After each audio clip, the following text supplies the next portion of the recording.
It's a worker's paradise. This is the focus group.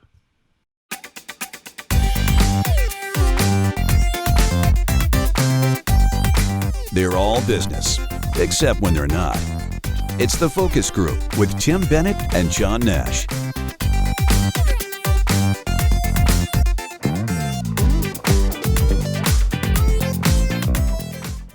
Hello, everybody, and welcome to the Focus Group. Tim Bennett here, as always, with my good friend and co-host, Mr. John T. Nash. Be sure to find us here every Wednesday at 1 p.m. East. Find us through our Facebook feed, which is Focus Group Radio, also streaming at our YouTube channel, which is also Focus Group Radio. Everything's branded Focus Group Radio. Go to focusgroupradio.com. Find us there, as well as all of our other media, including TFG Unbuttoned, which is our Tuesday podcast. 20 minutes, get in, get out. Get in and get out. So I have an update to a story for you. You know, a week or two ago, I think I mentioned that we had to replace a dishwasher. We've had this whole discussion about how dishwashers seem to be disposable appliances. We had hired a firm to come hook it up. They never showed up. We canceled that. And we decided we're going to do it ourselves. How hard could it be? 2 hoses and a plug. The water, the drain, and the plug. We hook it up, nothing runs, and then it stops running. It says it can't drain. So if Bob wisely calls Maytag, and we had a guy in on Friday who came at late in the day. He was a little disgruntled and I think not too happy. Was he the Maytag repairman? He didn't look anything like him, but he did the job. So he came in, started punching buttons, tried to figure it out. Eventually he pulls the dishwasher out. I said you could easily slide it out. We didn't anchor it. Okay, he comes out. He goes, "What the heck?" And I said, "I know. It's 2 hoses and a plug. What can go wrong?" And at that point, I leave, and he says to Bob, "You know that you hooked the drainage up to the motor bearing." So it's this little round thing, and it looked like a drain pipe, but it's part of the motor. It's a bearing or something, and it floats in this rubber thing. It's like a gasket, so that if it shakes, it's like a shock absorber. But the drainage part was over on a different part of the dishwasher completely. 10 minutes later, he had it hooked up and running, and it was all done. But I'm sure when he left there, it was like, you know, these 2 guys. Ooh, Bobby. I went to this. Bob? This was both of us. We followed the instructions. We couldn't find this thing. We thought this looked like the logical candidate. But could you imagine later having a beer with some friends? Like I went to these guys. They thought they were patting themselves on the back. They were so smart. They thought they set everything up, and they hooked the damn thing up to the motor bearing. You know, you could see what goes on there, right? John, I doubt it was. I met 2 guys that did. It was a couple of dandies from downstate, from the city. That's what. Hook it up. I think you're right in connecting the dandy and the downstate. Yeah. Yes, I think that's how I said it to Bob. But I'm being, of course, polite for our audience. No need to be polite on the focus group, John. Call it as you see it. A couple of dandies from the city were up here going to do themselves work, and they had to call me up on a Friday when it's 90, and they had no air conditioning in the house. And it was humid and hot, and they hooked it up to the motor bearing. Well, there you go. What the heck? Were you mortified? We couldn't stop laughing. When he pulled out, he put in we're like, what are you going to do? He put in the thing that it was a miscommunication or misinterpreted information or something from the guidebook.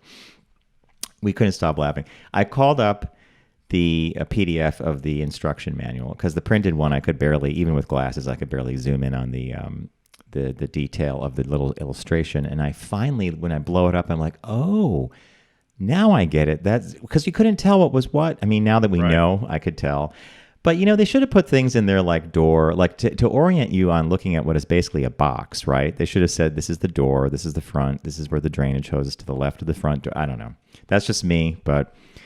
No, it reminds me of Subaru, you know, anything under the hood at the time. I don't know if it's still the same, but anything that the consumer or that the driver was to touch was all marked yellow. So every cap was yellow. So it was so if you were going to put fluid in, you knew it was washer fluid or radiator or whatever it was all marked yellow. So if it wasn't yellow, don't touch it. So that was kind of the idiot. I remember the color coding. I remember color coding in the Subarus very well. And I think that even VW does that to a degree, like blue caps or service. Blue. Yeah.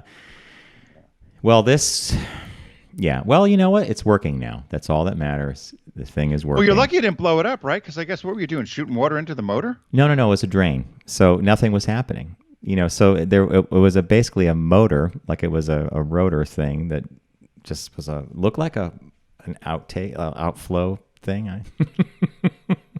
I was mortified because, well, I mean, I couldn't stop laughing, but you know me.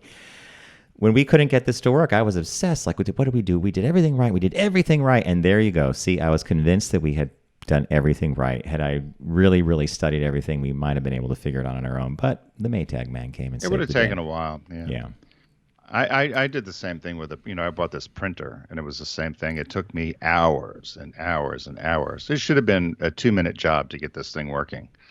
And I was on the apps, and I was determined to get this thing to work. And finally, I had it Friday, couldn't get it work. All day Saturday, couldn't get it work. Sunday morning, I got up, and I was determined, or it was going to go back to Staples. And I finally was able to get on the app, and it was some little minor thing I had done wrong on the app. But you're right, the instructions are not very clear. If you miss one little thing, it throws everything out of haywire. Yeah, just one. But I always thought things were a lot, I've had printers before, as you know. You plug them in and you find the wireless thing and it's done. But now they seem so much more complicated. The most I remember having trouble with is downloading drivers, right? Right. Like didn't you have to download the driver sometimes? Like, okay, yeah, there we go, right? So. Well, this forced you onto an app on your mobile device, and it was too difficult to do on the phone. So then, thankfully, it allowed me to do it on the iPad, which is how I finally got it connected. But I used to just go onto the Wi-Fi on the desktop and click, find the thing. But not so easy anymore. Not indeed, yeah. But yeah, so that's the way it works. Everything else going okay with you? Everything you're Yep. Yeah, everything else is fine. So what caught your eye this week? What caught your eye? Here's what Tim and John found. I picked this one for you and I. It's a total summer thing, listeners. I think you'll all appreciate it. And the headline reads, "An unofficial ranking of the 10 most annoying kids' toys." So, this was written by a woman who used to be an aunt until she had a child of her own, and now she's got a couple of these are her top 10, and I've only picked a few. One of them is called Slime. Remember Slime? Are these of all time or something or what? She just in her ranking. I don't know if it's of all time, but when the range of them, you suspect when you hear them, you'll see that they do span a couple decades. But Slime is the first one. It was this goo that supposedly didn't stick on things, but her one word for this is destructive. Every toy company seems to have their own branded blob of slime, but some go above and beyond by selling it in a 3-pound tub. Why? 3 pounds of slime is too much slime. My son's favorite stuffy owl sat in a puddle of it overnight and is now permanently disfigured. I hate slime so much, and it's in every surprise toy, and now it's all over my couch, said Ann Lane, a comedy writer in Los Angeles. It got all over the carpet, and I banned it. So this is one of those toys where if you're going to give something to someone, you might want to pass on the slime.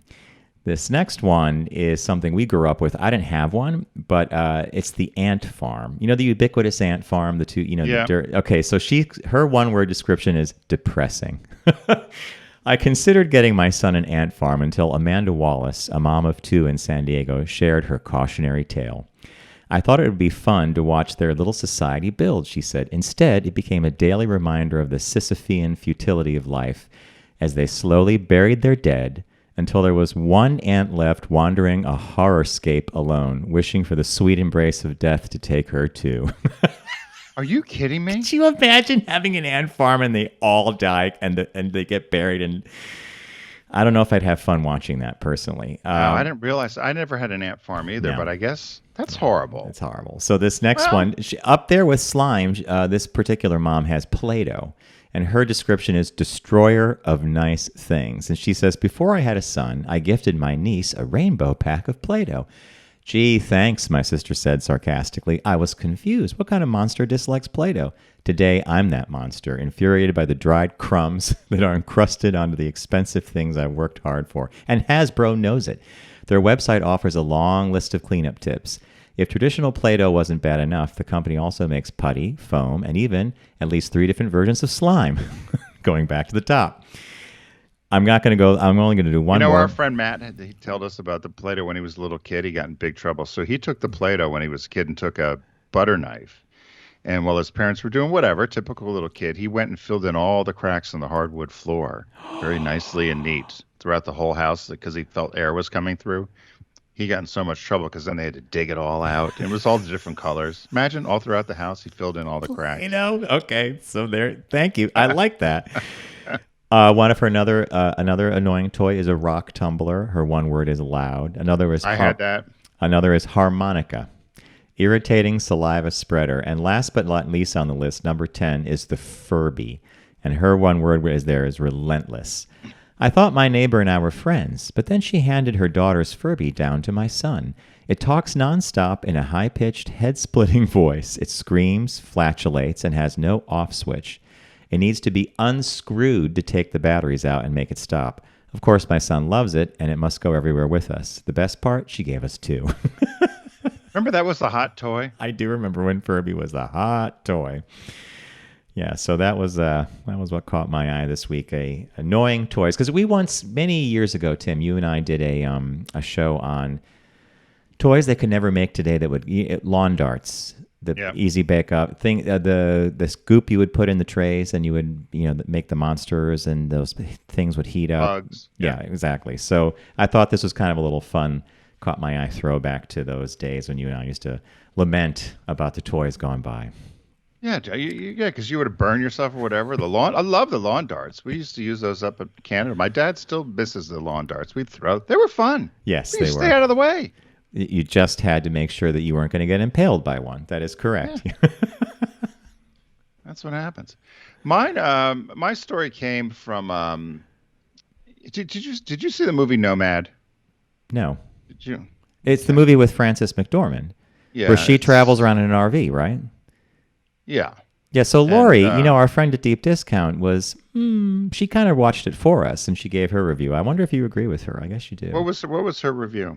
She thought it was a little bit, she wasn't as taken as everybody else was. Let's put it that way. I wasn't either. Okay. Yeah, I wasn't either. So this is kind of a theme on that. So this apparently is the new thing. So people were renting a lot of these RVs during the event because they didn't want to go to hotels, but they were able to keep themselves all encapsulated in these little, these big RVs or luxury RVs.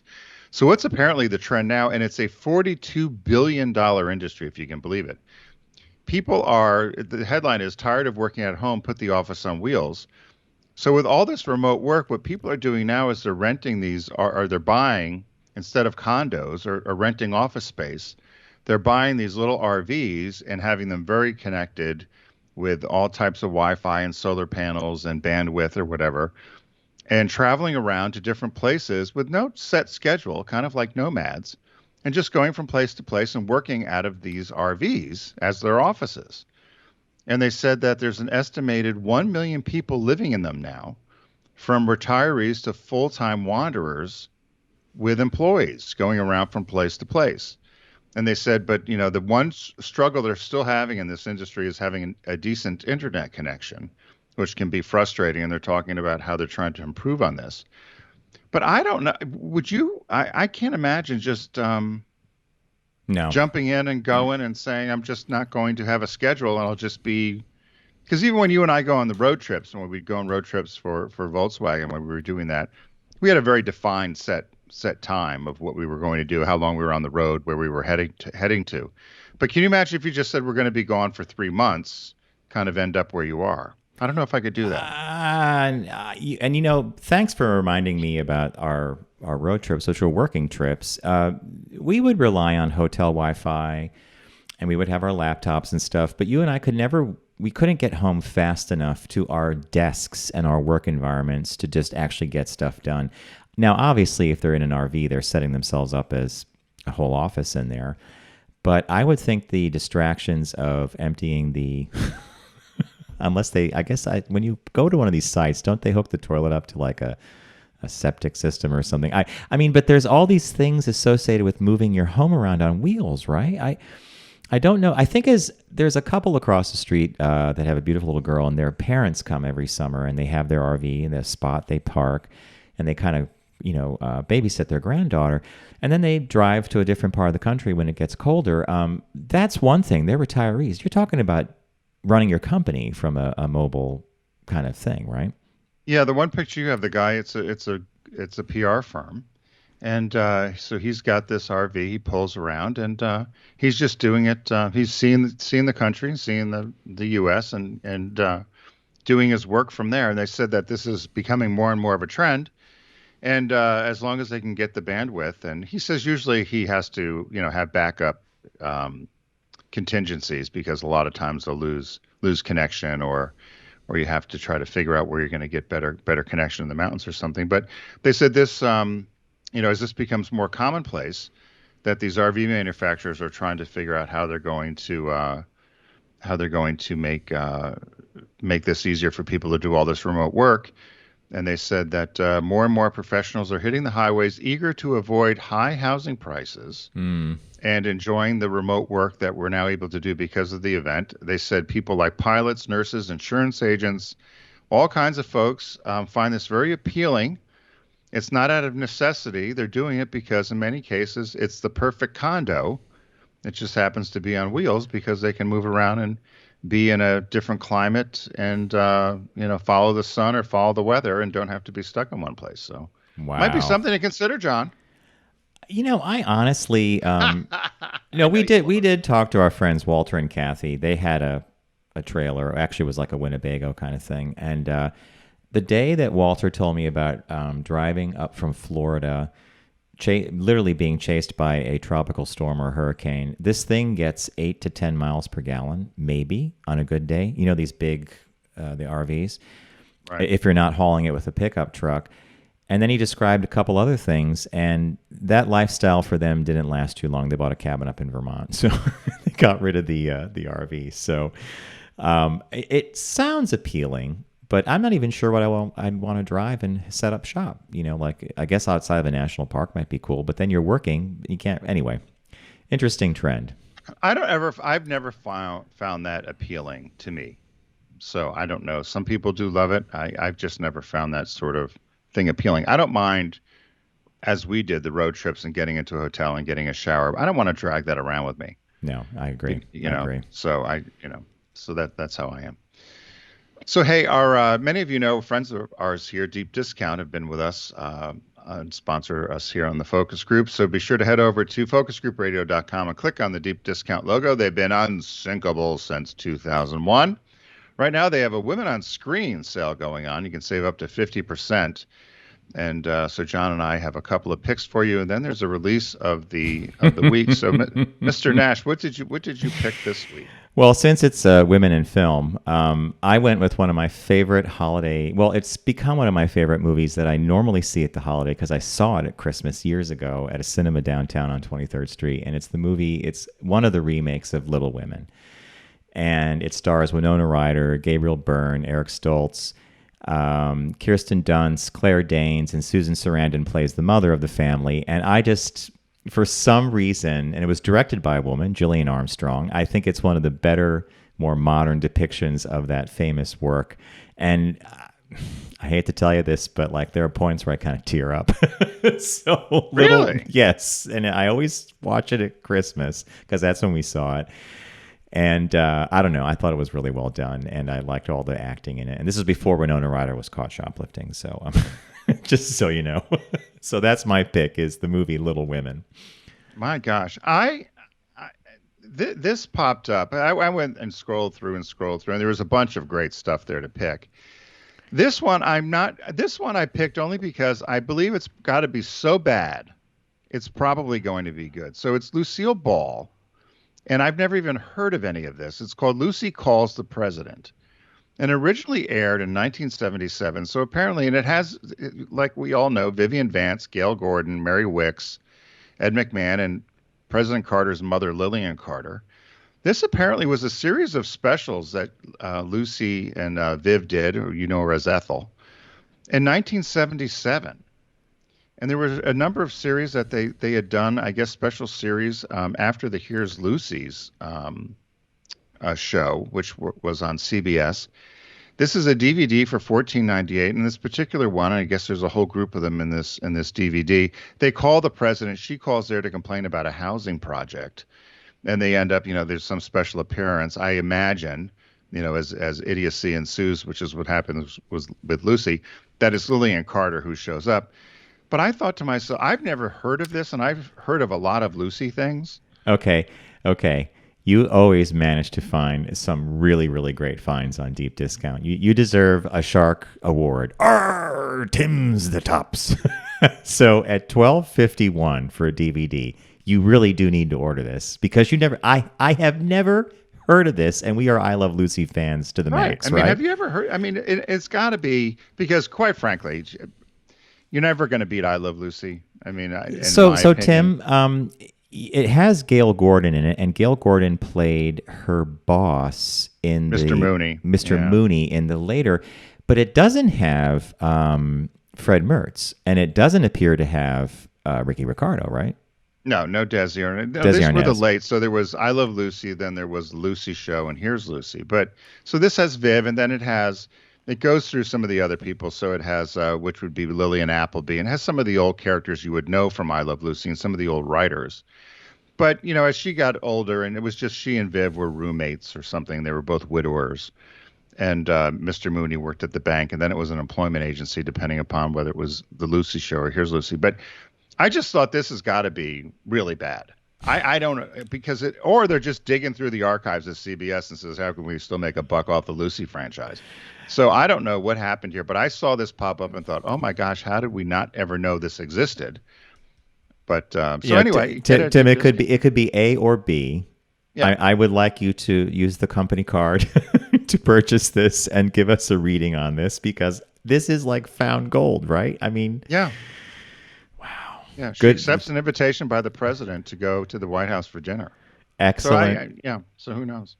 Excellent So call. What was the release? Well, the release this week is definitely Lauren, our deep discount contact, is definitely smiling at this because, and I think I misspoke her name earlier. Lauren was the one who doesn't. She's iffy. She has excellent, superb taste in film and TV, and she was a little on the fence with Nomad, a bit of a downer. But what did she pick for me as the release of the week? Star Trek Discovery Season 3. So if you have not been watching all the new Star Trek that's been coming on.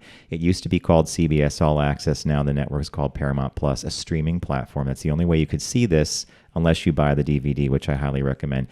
And if you're going to jump into Star Trek Discovery at all, Season 3 might be the one to do it with. So it was one of my favorite seasons of this new show, and it had a great story arc. It was a little more episodic, and if everybody knows what that means, like everything gets wrapped up at the end of 1 hour. We don't often have that in TV anymore. But I would definitely pick this up if you're a Star Trek fan. Star Trek Discovery Season 3 on Blu-ray or DVD. It features Michael Burnham, who's the central cast member here, and then she is I love her name, Michael Burnham, but it's a woman. And she is now going to be the commander of the ship. She goes into the future. Anyway, I'm not going to give it away. I think Lauren just picked this because she knows I love Star Trek, and this is well done, well produced. All right, so let's wrap it up. If you want to take advantage of some of the offers that we've been talking about, go to our site, focusgroupradio.com, and click on the deep discount logo. It's a shark.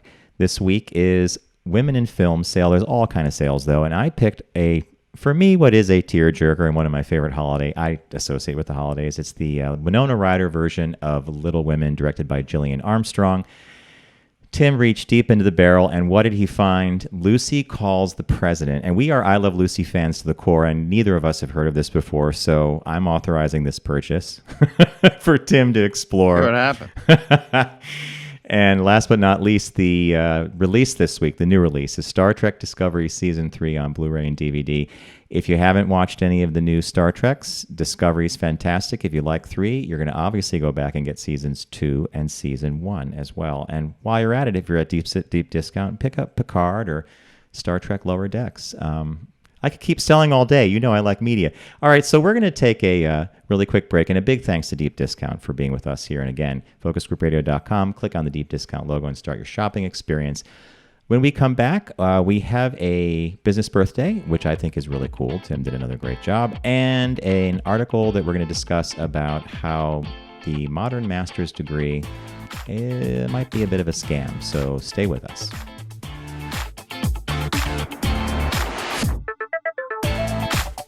You're listening to The Focus Group with Tim and John. Learn more at focusgroupradio.com.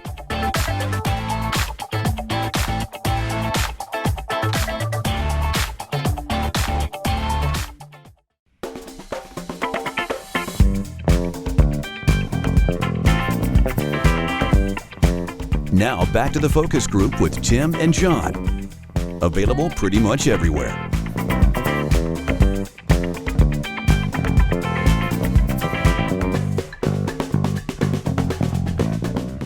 Hello, everybody. Welcome back to the focus group. Tim Bennett here with John Nash. And thanks for joining us, as always, in our 14th year. I think it's 14. I think that's what I keep telling everybody. It's got to be. I think it's more like 13. I don't know. How you adding? I'm going from like, Isn't it oh, 2008? okay. 8 is, in fact, when we began recording under the tutelage and the nasty ruler of the Frau. Our what was she actually? Consultant, teacher.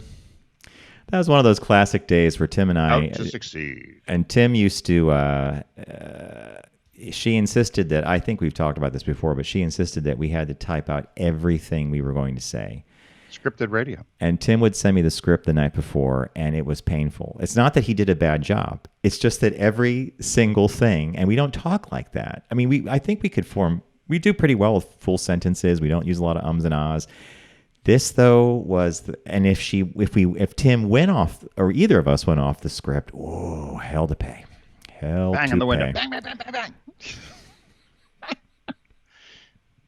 I think one time she asked me how the day went, and I said, I'm the kind of person that responds to a lot more carrot and a lot less stick.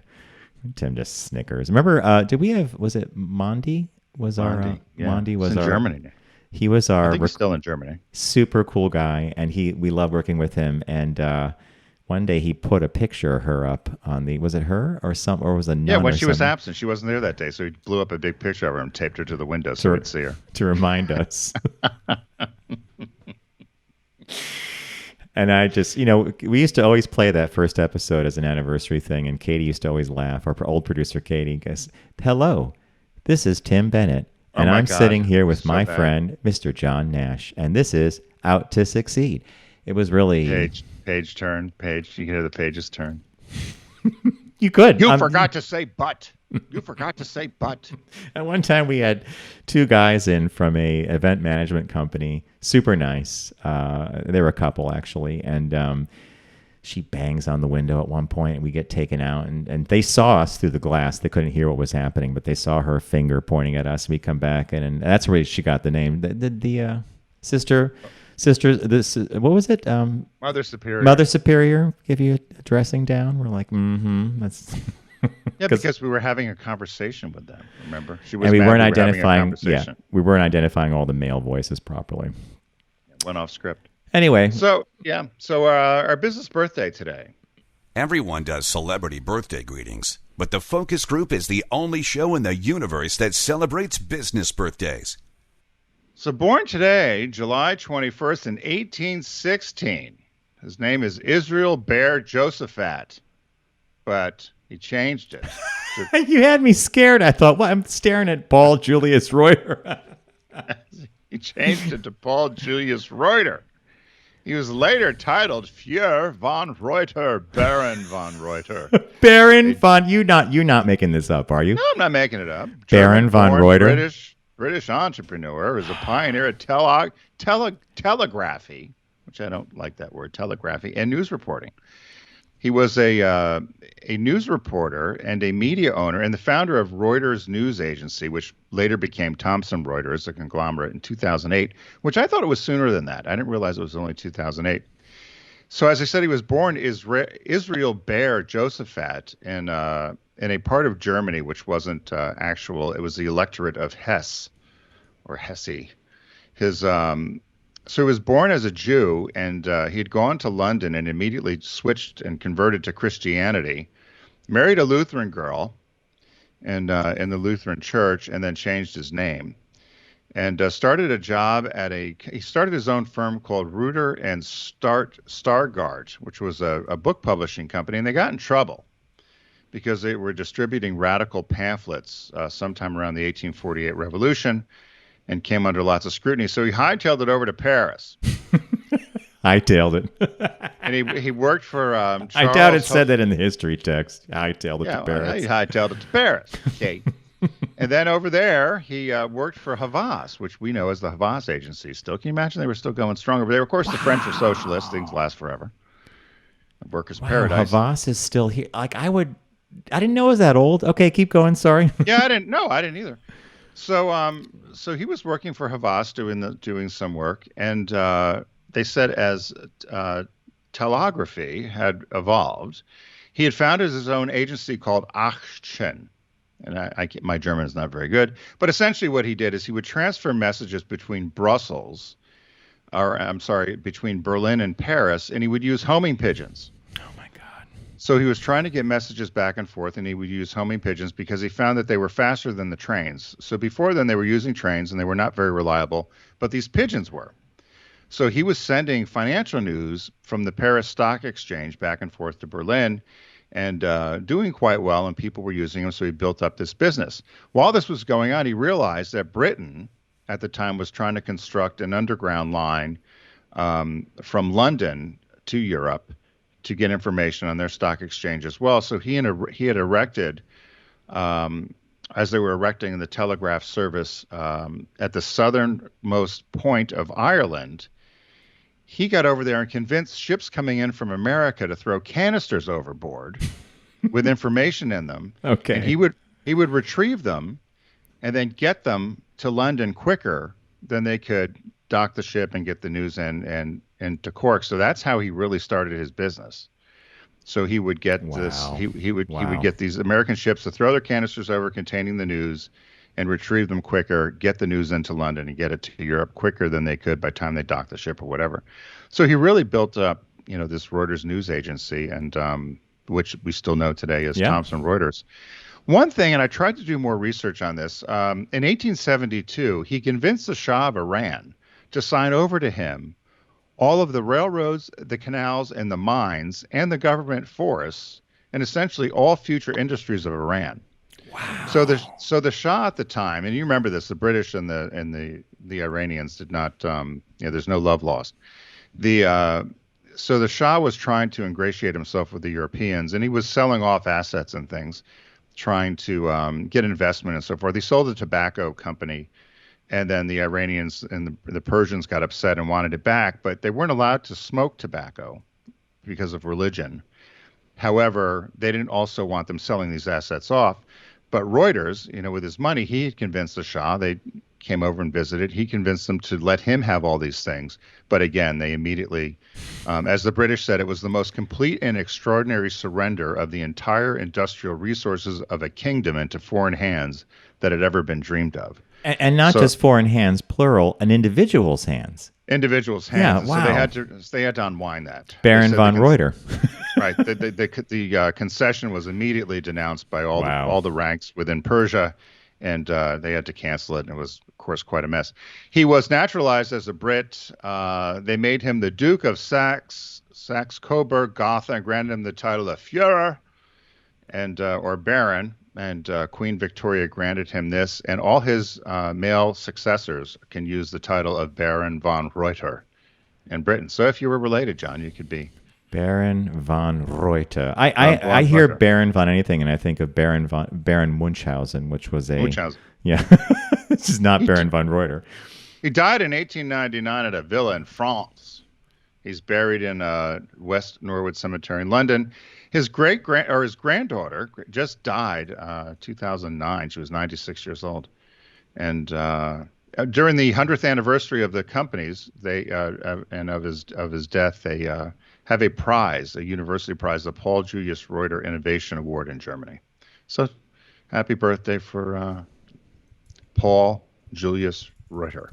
What a fun business birthday. And I would not have associated Reuters with one individual who was a baron, who for a fleeting moment owned all of the industrial capacity of Iran, right? And then it was taken away. So that's Tim. Thank you. That's a super good one. It's amazing. We have never come across him before. No, I'm surprised as well. I'm using different sources again. Trying to. It's hard. Sometimes they're quick, sometimes it's not. But whatever. I like our business birthdays, but everybody does, and I learn a lot. And Baron von Reuter. Baron von Reuter.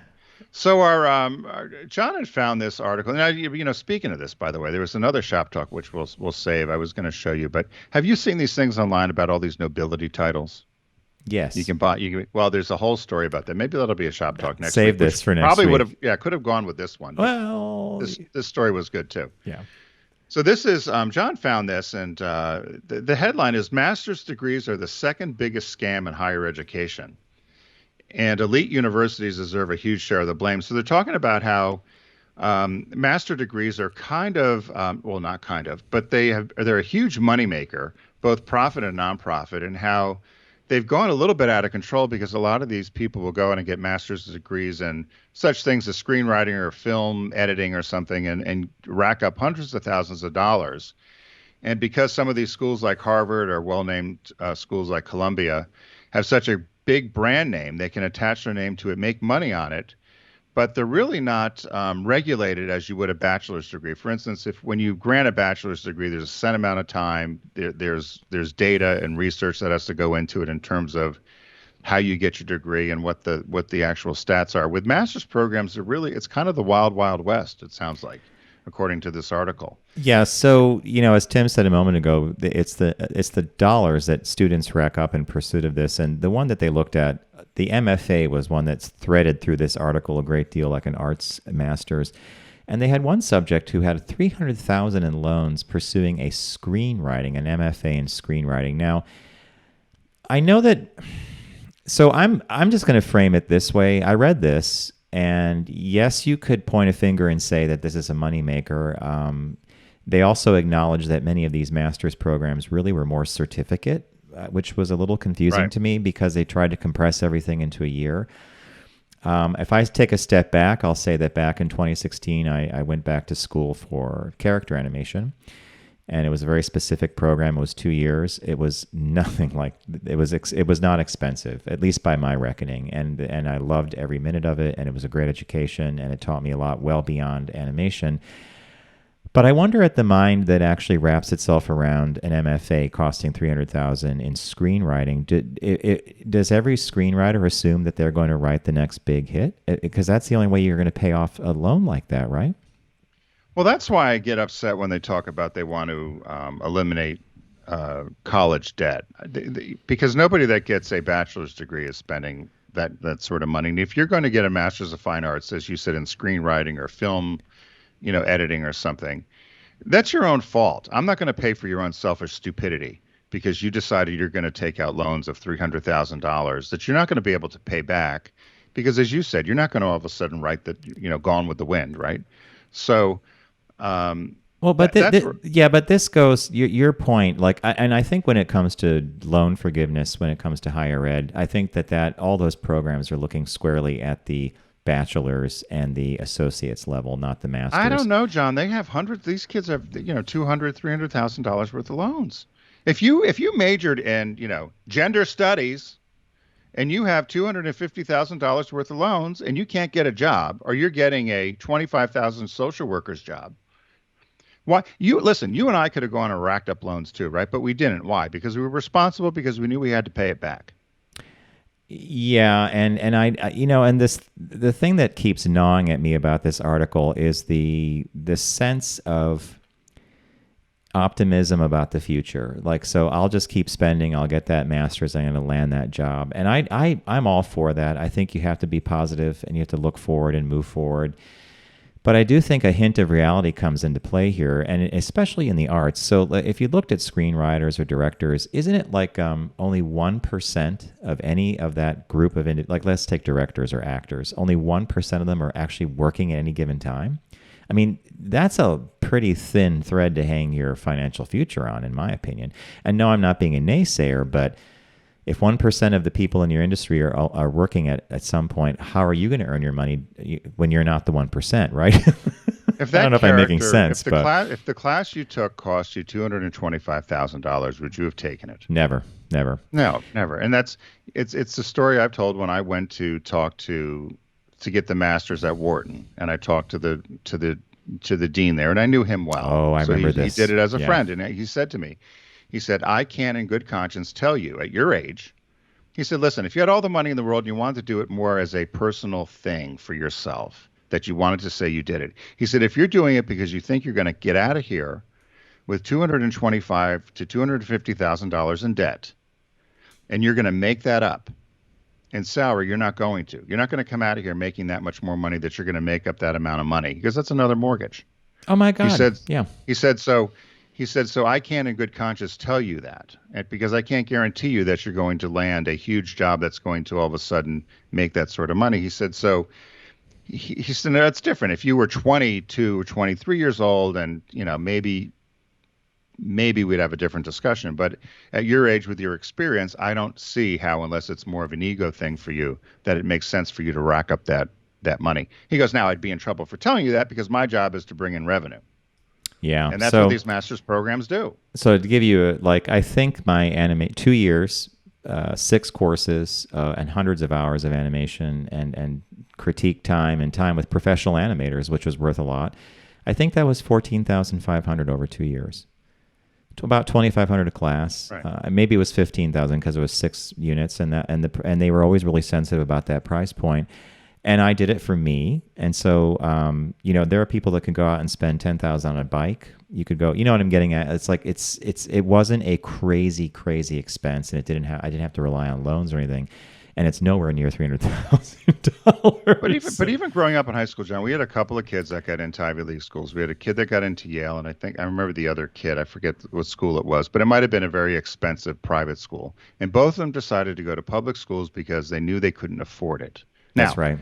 In retrospect, we all say, God, it would have been great to have gone to Yale, or would have been great network, to have the gone whole to Williams bit, yeah. or whatever, right? But they knew then they were responsible to say, we can't afford it. So when you know that, so when these kids that can't afford it go and do it, then it shouldn't be the burden on me to pay for it. Mm-hmm. That's what my problem is on some of this. I don't. Only if it's a problem, only if they move to actually begin forgiving huge swaths of debt. Sorry. Which hasn't happened yet, but eventually I guess we all kind of pay for it on some level, because some people have to declare bankruptcy. Some people are burdened by these loans into their 40s and 50s. Could you imagine paying off a student loan when you're 42 years old? I mean, it's incomprehensible. And you do bring up a good point. Of course, you and I, and I'm sure many of our listeners are in the same background or situation. We put ourselves through school. Tim worked through school. I did too. I had work-study jobs, and I got scholarships, and I went to a state college, and it was affordable, and I think I got a great education. But this story, though, the author took this interesting tack on. He didn't necessarily point a finger at the people who were taking all these loans out. He pointed the finger at the institutions who were promoting these certificate and master's degrees, and I don't think he actually came out encouraging it. He didn't come out and say it was a bad business practice, but it was a bit of a finger wagging. And on the flip side, if it's not regulated and if it's a way for the university to make money and people are going to do it, I know it's a ripe ground for something to happen, and this seems to be what it is: selling overpriced things that are hard to pay off and not necessarily going to pay you off in the long run. Because that was another point of his whole article, was the areas that people go into with these professional degrees did not necessarily have the salary ceilings to support the debt load, even if they did succeed in getting the job they wanted to get, right? Right. He says there, the one line that I took away was, master's degrees programs do not have to publish their admissions statistics, which creates an enormous temptation for institutions that have very attractive brand names, that are attractive in no insignificant part because of their undergraduate programs, are very selective, to open up the floodgates on a master's side and pay no penalty in the market because people don't know they're doing it. So again, this goes back to your point of they're blaming these institutions to say, come here and spend $70,000 for this certificate, or spend $100,000 for this, 2-year master's program or 1-year accelerated master's program, and they're racking up this debt, and there's really no regulation or accountability to it. But you're getting a good brand name, and you're getting a good name on your resume, I suppose. You're paying for it. I like the way you're ending that on a slightly uptick. You're getting a good brand name. And that is what some people shop for, is the name of the university. And I'm supposing the alumni network and their ability to then network with possible people in the job field and stuff. So That was our shop talk today. Master's degrees, if you are thinking of pursuing one or even an MBA, give it a second look and look at your options in terms of getting that education and paying for it in a reasonable way. It may not be a total like a NYU or some kind of big school kind of thing, but it could be just as good and not cost you an arm, a leg, and a kidney. As I'd put it that way. All right, we're going to wrap it up there, folks. We want to thank you for joining us today. Be sure to check out TFG Unbuttoned. It's our Tuesday podcast that's also available at focusgroupradio.com. That's where all our media is, including the show you're watching right now or listening to. And if you want to get in touch with Tim and myself, letters at focusgroupradio.com. Big thank you to Deep Discount, our partner here on the Focus Group. It's Women in Film, one of many sales they have going. I picked a little holiday tearjerker called Little Women. It's the Winona Ryder version. It's an often made film. Tim went way deep and pulled out, was it Lucy Calls the President? Yeah, that I had never heard of it. He's authorized to buy it. And the release this week is Star Trek Discovery Season 3 on Blu-ray or DVD. And of course, if you're not watching that on Paramount Plus, then definitely pick up the Blu-ray. I think you're going to really like the production value, and it's a good story. So everybody stay safe, and we're going to see you in the new week, and thanks for joining us.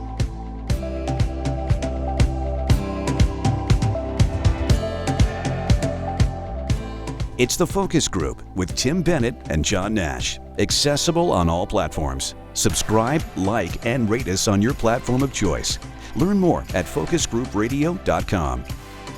That was a stunning focus group.